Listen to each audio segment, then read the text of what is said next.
स्वागत और सम्मान किया है, उसके लिए आपका तहे दिल से शुक्रिया अदा करते हैं। आपने समय निकाला है, यहाँ आए हैं, मुझे मेरी बात कहने का अवसर दे रहे हैं।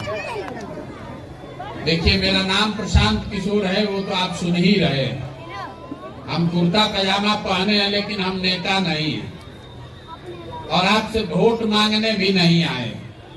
आपका इतना बड़ा गांव है तो नेता लोग तो आते ही रहते होंगे, उनको वोट चाहिए ही चाहिए आपका। हम आपसे वोट मांगने नहीं आए। हम बिहार के एक साधारण परिवार के लड़के, हमारे दादा बैलगाड़ी चलाते थे, मजदूर थे, बाबूजी डॉक्टर थे, यहीं बिहार के सरकारी स्कूल से पढ़कर निकले। ऊपर वाले की कृपा है, माता पिता का आशीर्वाद रहा, जीवन में कुछ हासिल किए। 10 वर्ष तक संयुक्त राष्ट्र संघ में काम करते थे, पहले भारत में, फिर अमेरिका में, उसके बाद अफ्रीका में 5 साल हमने काम किया है। 2011 में वापस देश में लौटे और जो काम हमने किया है उसको मीडिया कहती है राजनीतिक रणनीतिकार, चुनाव प्रबंधन। बड़े बड़े दल और नेता हमसे राजनीति में, चुनाव में सलाह लेने के लिए सैकड़ों करोड़ रुपया हमको देते हैं। इतना पैसा जो आप सुने न हो। आइए बताइए चुनाव कैसे जीता जाएगा। वो काम हमने 10 वर्ष किया। 2011 से 2021 तक देश के अलग अलग 10 राज्यों में चुनाव जीते, लेकिन 2021 में बंगाल और तमिलनाडु 2 राज्य जीतने के बाद हमने घोषणा की कि अब जीवन में ये काम नहीं करेंगे। ऐसा क्यों? उसी काम को करके इतना नाम कमाए हैं, लोग बताते हैं बहुत पैसा भी कमाए हैं। उसको छोड़ क्यों दिए? छोड़े इसलिए कि अलग अलग राज्यों में नेताओं के साथ, दलों के साथ काम करके देखा, हर जगह चुनाव जीते, सरकार भी अपने मन के हिसाब से बनी। बिहार भी हम आए थे 2015 में, चुनाव जीते थे, महागठबंधन की सरकार बनी थी। लेकिन 10 वर्ष में हमने अनुभव किया कि दलों के जीतने से, नेताओं के जीतने से जनता का जीवन नहीं बदलता है। ये आपको हमको लगता है कि हमारा नेता जीत गया, हमारा पार्टी जीत गया। जो जीत गया वो जीत के चला गया। आपका और आपके बच्चों का जीवन तो आपके पराक्रम और आपके विवेक से ही चलना है। तो हमने ये तय किया कि अगर भगवान ने हमको कुछ शक्ति बुद्धि दी है तो हमको ऐसा कुछ काम करना चाहिए जिससे लोगों की जिंदगी सही मायनों में बदले। इसीलिए बिहार आए हैं। बहुत आदमी कह रहा है कि बिहार क्यों आए हैं? अरे भाई, बिहार इसलिए आए हैं, इसी मिट्टी में हम लोग का जन्म हुआ, इस मिट्टी का कर्ज है। अगर हम आकर बिहार में प्रयास नहीं करेंगे तो दूसरा कौन प्रयास करेगा? और किसी नेता को, दल को गाली नहीं देते। हम जन सुराज में उल्टी बात कह रहे हैं। हम ये नहीं कहते हैं कि किसने काम किया, किसने नहीं किया। हम ये कह रहे हैं कि इस बात को मान लीजिए कि सबने काम किया। मान लीजिए कि कांग्रेस ने यहाँ 40 वर्ष बिहार में बहुत काम कर दिया। ये भी मान लीजिए कि लालू जी के राज में सामाजिक तौर पर गरीब और पिछड़े लोगों को आवाज मिल गई। ये मान लीजिए कि नीतीश कुमार ने अपने राज में बिहार का विकास कर दिया, सुशासन ले आए।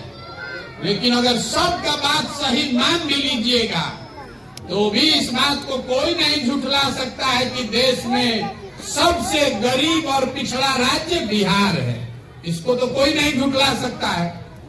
हम लोग देश में सबसे गरीब हैं, सबसे पिछड़े हैं। तो अगर 40 वर्ष में ये दशा नहीं सुधरा तो इस रास्ते पर चल के तो अगले 40 वर्ष में भी सुधरने वाला नहीं है। जिसको चुनना है चुन दीजिए, जिस पार्टी को जिताना है जिताइए, जिसको हराना है हरा दीजिए। आपका दशा नहीं सुधर सकता है। सुधरेगा कैसे? जब तक आपको रोग समझ में आएगा नहीं, उसका इलाज होगा कैसे? बिहार में देखिए, 5 वर्ष कोई ऐसा आदमी नहीं है बिहार में, लोगों को और कुछ आए चाहे नहीं, राजनीति खूब आती है। यहाँ के बच्चा जहाँ 4 गो लड़का को बैठा दीजिएगा, दिन भर में आपको पूरा देश दुनिया का राजनीति समझा देगा। तो बिहार में लोग ये जानते हैं कि यहाँ बहुत भ्रष्टाचार है, यहाँ स्कूल नहीं है, अस्पताल नहीं है, रोजगार नहीं है, फसल का दाम नहीं है, नाली गली भ्रष्टाचार, सब समस्या आपको पता है। ये रोज आप बात भी करते हैं, आपको इसकी चिंता भी है। लेकिन जिस दिन वोट होगा तो बिहार में वोट के दिन आदमी को चारे को बात याद है। पहला बात याद है कि हमारा जात क्या है और कौन हमारा जात का नेता खड़ा है, उसी को वोट देंगे। जो जात से बच गया उसको हिंदू मुसलमान के नाम पर सब हिंदू एक हो जाओ, मुसलमान नहीं जीतना चाहिए, पाकिस्तान को सबक सिखाना है। आपको याद होगा 2019 में आप तय किए थे कि अब की हाली भाजपा के विधायक मंत्री को वोट नहीं देंगे, एमपी को। पहले पुलवामा हो गया तो सब आदमी जाके भाजपा को दे दिया। कोई अगर वोट नहीं दे रहा है तो उसका पड़ोसी कह रहा है, घर वाला, कि जब पुलवामा हो गई, पाकिस्तान हो गई, तो है नली गली में पड़ल वाला, ऊपर देखा, ऊपर सब ऊपर देख के मोदी जी को वोट दे दिया। जो जात से बच गया, धर्म से बच गया, उसके पास तीसरा बीमारी है जंगल राज का भय। बहुत आदमी बिहार में कहता है कुछ हो जाए, लालू यादव का सरकार नहीं बनना चाहिए। तो कल तक विधायक जी को गाली दे रहा था, लेकिन चुनाव आएगा तो कहेगा ना रे बाप, ललटेन आने वाला है, जल्दी उसके विरोध में भाजपा को दबाओ। और चौथा, हम लोग के मुसलमान भाई लोग हैं, ये लोग कह रहा है कि भैया जिए चाहे मर जाए, भाजपा को वोट नहीं देंगे। भाजपा तो मुसलमान विरोधी पार्टी है। तो बिहार में भैया बचा के, बिहार में तो दुइये को दल है, एगो लालू जी का ललटेन, एगो मोदी जी का भाजपा। नीतीश कुमार बेचारे का तो दल नहीं बचा है, कभी ललटेन पकड़ के लटकते हैं, कभी कमल के फूल को बैठ के पकड़ते हैं। तो मुसलमान कह रहा है कि भैया भाजपा को दे नहीं सकते, तो लालू जी का ललटेने है, इसी को दिया जाए। आप ईमानदारी से अपने दिल पर हाथ रखकर बोलिए, इसी 4 चीज पर न वोट पड़ रहा है। आपको पता है, हमको पता है, तो सब नेता और दल भी जानता है कि बिहार का जनता कितनो बात कर ले, कितनो चिल्ला ले, कितनो हल्ला कर ले, रोके गा के गरिया के भोटवा इसी 4 चीज पर देगा। तो काहे के लिए आपका काम करे? तो जब तक ये आदत सुधरेगी नहीं, तब तक बिहार नहीं सुधर सकता। अगर आपको हमारी बात पर भरोसा नहीं है, अभी आपसे 2 सवाल पूछते हैं, अभी आपको पता चलेगा कि कितना हम लोग का ये जो दुर्दशा है वो क्यों है। यहाँ जितने सज्जन आए हैं, जितनी माताएं बहनें आई हैं, आपसे एक सवाल पूछते हैं, आपको उसका जवाब देना है। मुंह से हाँ ना बोलिए और हाथ उठाकर बोलिए। इतना तो बिहार में सब आदमी समझता है, गरीब हो, अगड़ा हो, पिछड़ा हो, हिंदू मुसलमान हो, इतना तो हर आदमी समझता है कि बिहार में हर परिवार के बच्चों को पढ़ने की व्यवस्था होनी चाहिए। होनी चाहिए ना भाई? होनी चाहिए कि नहीं होनी चाहिए?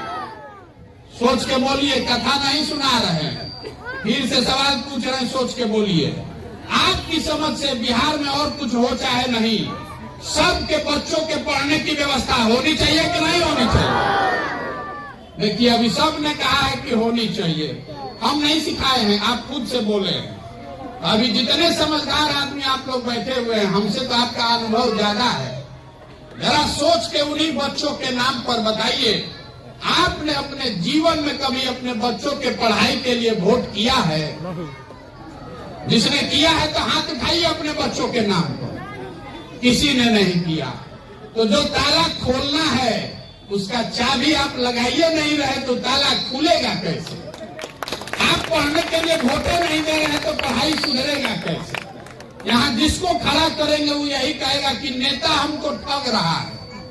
हम एकमात्र आदमी हैं जो कह रहे हैं कि नेता आपको नहीं ठग रहा है। अगर आपको नेता ठगता तो एक बार ठगता, दूसरा बार आप जान जाते, 2 बार ठगता, तीसरा बार आप जान जाते। आपकी हमारी दशा तो 50 वर्ष से यही है। लोकतंत्र में अपने वोट की ताकत को आप समझिए। वोट आप चाहे जिसको दीजिए, भाजपा को दीजिए, लालू जी को दीजिए, नीतीश को दीजिए, किसी कांग्रेस को दे दीजिए, किस विषय पर आप वोट देते हैं ये जरूरी है। अभी आपको उदाहरण लेके समझाते हैं। आपको लग रहा है कि आप वोट ठीक दे रहे हैं, सरकार काम नहीं कर रही है, ये बात ठीक नहीं है। जिस चीज के लिए हमने और आपने वोट दिया है वो थोड़ा कम या ज्यादा हम लोग को मिल रहा है। देखिए पूरे बिहार में हम लोगों ने वोट दिया है राम मंदिर के नाम पर भाजपा को। तो बिहार में फैक्ट्री लगे चाहे नहीं, सड़क स्कूल बने चाहे नहीं, अयोध्या में राम मंदिर बन रहा है कि नहीं बन रहा है? आपने हमने बिहार में घर घर से वोट दिया है मोदी जी को 5 किलो अनाज के नाम पर। तो बिहार में कितनों चोरी भ्रष्टाचार है, 1 किलो काट के 4 किलो अनाज आपको मिल रहा है कि नहीं मिल रहा है? आपने हमने वोट दिया नीतीश कुमार को, बिजली आ गई इसलिए। तो बिजली का बिल चाहे 1000 आए कि 2000, घर घर बिजली आई है कि नहीं आई? आपने हमने वोट दिया मोदी जी को सिलेंडर के नाम पर। तो घर सिलेंडर का दाम 1200 हो कि 1400, घरे घर सिलेंडर आया है कि नहीं आया? आपने हमने मोदी जी का चेहरा देख के वोट दिया। तो और कुछ हो चाहे नहीं, भगवान का शकल दिखे चाहे नहीं, सुबह शाम मोदी जी का बढ़िया चेहरा टीवी अखबार में देखने को मिल रहा है कि नहीं मिल रहा है? आपने हमने वोट दिया गुजरात में विकास का कहानी सुन के। तो गुजरात में विकास हो रहा है, वहाँ फैक्ट्री चल रही है और आपके गांव देहात के बच्चे जाकर गुजरात में नौकरी मजदूरी कर रहे हैं कि नहीं कर रहे हैं? आपने वोट दिया जात के नाम पर। तो आपका कुछ हो चाहे नहीं, बिहार में आपको नौकरी रोजगार मिले चाहे नहीं, आपके जाति के नेताओं के घर के बच्चे बड़े आदमी बनकर घूम रहे हैं कि नहीं घूम रहे हैं? जिस चीज के लिए आपने वोट दिया है वो चीज हो रहा है। आपने अपने बच्चों के पढ़ाई के लिए वोट नहीं किया, आपने अपने बच्चों के रोजगार के लिए वोट नहीं किया, इसीलिए आपके बच्चों को शिक्षा और रोजगार नहीं मिल रही है। इस बात को समझिए, इसीलिए हम ये पैदल चल रहे हैं। हम किसी का नाली गली नहीं बनवाते, किसी का कोई काम भी नहीं करते हैं, आपसे वोट भी नहीं मांग रहे हैं। अपना चाय खिचड़ी टेंट तंबू लेकर 1 साल से पैदल चल रहे हैं, 9 महीना से। आपसे गांव गांव जाकर खाली हाथ जोड़ रहे हैं। अरे भाई, आपने देश के नाम पर वोट दिया, आपने जाति धर्म राज्य के नाम पर वोट दिया। एक बार जगिए और अपने बच्चों के भविष्य के लिए वोट दीजिए, अपने बच्चों के नाम पर वोट दीजिए, तभी सुधरेगा, नहीं तो नहीं सुधर सकता है। बहुत आदमी कह रहा है कि प्रशांत किशोर आए हैं बिहार सुधार सकते हैं, बहुत पढ़े लिखे हैं। हम आपको बता रहे हैं, जो मंच पर आता है वो यही कहता है कि हमको वोट दीजिए, हम सुधार देंगे। मैं आपको बता रहा हूँ, एक प्रशांत किशोर को छोड़िए, अगर 10 प्रशांत किशोर आ जाए तब भी बिहार नहीं सुधर सकता है। जब तक यहाँ की जनता आप नहीं सुधरिएगा, जब तक आप अपने बच्चों के लिए नहीं खड़ा होइएगा, तब तक कोई नहीं बिहार को सुधार सकता है। यही बताने के लिए, यही समझाने के लिए, हाथ जोड़ने के लिए गांव गांव जा रहे हैं। समझ में आए तो इस बात को अपनाइए। गांधी जी ने वोट लेकर देश को आजाद नहीं कराया। गांधी जी आपसे वोट लेने आए थे, आपके पूर्वज से। गांधी जी ने समाज को जगाया।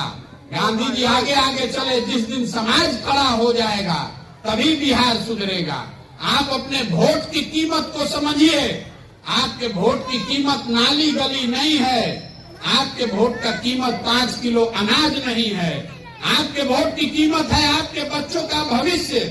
हमारे माँ बाप ने हमको पढ़ाया है, तब तो हम खड़ा होकर बोल रहे हैं। जब आपका लड़का पढ़ेगा ही नहीं तो मजदूर नहीं बनेगा तो कलेक्टर बनेगा। इतना बात तो समझ में आना न चाहिए भाई। यही कहने के लिए आए हैं, किसी की शिकायत नहीं कर रहे हैं और ये भी नहीं कह रहे कि हमको वोट दीजिए। पब्लिक ये कहती है कि हम जिसका हाथ पकड़ते हैं वही चुनाव जीत जाता है। तो बिहार में आदमी कह रहे क्या करे भैया, विकल्प नहीं है। तो हम ये कहने आए हैं कि आप मिल के विकल्प बनाइए। समाज को दही को मथ के जैसे आप मक्खन निकालते हैं, हम गांव गांव जाकर ऐसे लोगों को ढूंढ रहे हैं जो गरीब हो अमीर हो, अगला हो पिछड़ा हो, लेकिन उसके अंदर ये जज्बा है कि नहीं, नए बिहार को बनाने के लिए हम कंधा लगाना चाहते हैं। आपसे ये आह्वान भी करने आए हैं, अगर आपके पास पैसा नहीं है तो कोई बात नहीं है, आपकी जाति कुछ भी हो, हमें उससे कोई मतलब नहीं है। अगर आप बिहार को बदलने के लिए नया विकल्प, नई व्यवस्था बनाना चाहते हैं तो आइए, जुड़िए, पैसे की, चुनाव की, रणनीति की, साधन की, संसाधन की चिंता अपने भाई, अपने बेटे प्रशांत किशोर पर छोड़िए। आपके बीच से ही लोगों को निकालेंगे, इसीलिए पैदल चल रहे हैं। पूरा बिहार से लोगों को ढूंढ कर निकालेंगे। सब लोग मिलकर तय करेगा कि दल बनाया जाना है तो बनेगा दल, लेकिन अगर दल बना तो दल प्रशांत किशोर का नहीं होना चाहिए। दल का नेता प्रशांत किशोर का है होना चाहिए। दल का नेता उसको होना चाहिए जो बिहार का सबसे काबिल आदमी है, जो हम लोग को गरीबी से, बेरोजगारी से बाहर निकाले। महात्मा गांधी जितने बड़े नेता भी अपने जीवन में कांग्रेस के अध्यक्ष एक ही बार बने। अब आज का जो समस्या है, एक बार जो पार्टी में बन गया, जिसको आपने नेता बना दिया, अब उसी का लड़का, लड़के का लड़का, लड़के का लड़का हमेशा बनता रहेगा। तो हम आपसे इतना ही कह रहे हैं कि नेता अपने बच्चे की चिंता कर रहा है। मेरे भाई, आप भी अपने बच्चों की चिंता कीजिए। नहीं कीजिएगा तो कोई आपके बच्चों की चिंता नहीं करेगा। समझ में आए तो बहुत अच्छा, और न समझ में आए तो जिस दल, जिस नेता, जिस झंडा के नीचे रहना चाहते हैं रहिए, लेकिन लिख कर रखिए कि अगर आप जाति, धर्म, 5 किलो अनाज और नाली गली पर अपना वोट बेचते रहिएगा तो आपके बच्चों का कभी भविष्य सुधरेगा नहीं, और उसके लिए आप और हम जिम्मेवार होंगे, कोई नेता उसके लिए जिम्मेवार नहीं है। एक बार अब आपसे हम एक नारा लगवाएंगे, मैं बोलूंगा जय बिहार, आपको बोलना है जय जय बिहार, जय बिहार। धमौन के आदमी में हथने दम है। जय बिहार, जय बिहार। हमारे बारे में लोग कहते हैं कि हम नारा बहुत लिखते हैं। मोदी जी के लिए नारा लिखा था हमने, हर हर मोदी, घर घर मोदी। नीतीश जी के लिए नारा लिखा, बिहार में बहार हो, नीतीश कुमार हो। ये नारा आपसे क्यों बुलवा रहे हैं? नारा जय बिहार का जय जयकारा गांव गांव में इसलिए करा रहे हैं कि बिहार में हम लोगों का आत्मसम्मान मर गया है। हम लोग के बच्चे, बिहार के लोग जब बिहार से बाहर जाते हैं, कोई पढ़ाई करने गया है, कोई नौकरी मजदूरी करने गया है, तो बाहर कहता है बिहारी मतलब बेवकूफ, बिहारी मतलब बुर्बक। जिसको मन हुआ वही 2 गाली दे दिया, 2 थप्पड़ मार दिया। हम लोग सब लोग बेवकूफ हैं। अरे भाई, बिहार के लोग बेवकूफ नहीं हैं, यहाँ की व्यवस्था ने हम लोगों को बेवकूफ बना दिया है। ये तो ज्ञान की भूमि रही है। देवताओं को भी बिहार में आकर ज्ञान मिला है। 2000 साल के इतिहास में 1500 साल तक पूरे देश की राजनीति बिहार से चलती थी। तो आप अपना आत्मसम्मान जगाइए, इस मिट्टी का गौरव करना सीखिए, अपने बच्चों को पढ़ाइए, उनको कलेक्टर, डॉक्टर, इंजीनियर बनाइए, मजदूर मत बनाइए। इसी के लिए आपके पास आए हैं। आप हमारी बात सुने, आप यहाँ आए, आपने जो आदर भाव सम्मान दिया उसके लिए